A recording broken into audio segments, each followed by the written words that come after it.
beyond just the room acoustics, we have the loudspeakers, because the loudspeakers in the room form a system. You can't really talk about the sound of a speaker without talking about the room that it's in. I know we all like to say we have our favorite speakers and this and that's true, but the reality of the situation is when you do very carefully controlled blind listening tests and correlate the results of these subjective listening trials with measured data on loudspeakers, you find that speakers that measure similarly are rated sort of monotonously the same. They're not as different as you think.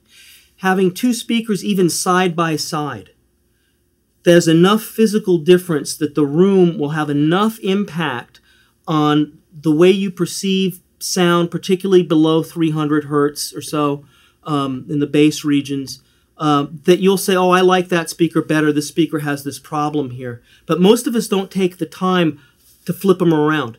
And I've done this with experienced engineers, guys who've been working in the field for decades.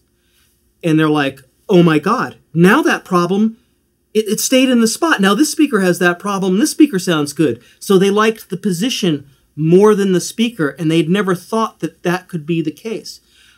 So be very careful when you say a certain speaker sounds a certain way. You heard it once in a room and it sounded a certain way, sure. But do you really know something about the speaker? You got to have measurements on it. You have to have done exhaustive blind trials to really say that you know something about the sound of that speaker in more of an absolute sense.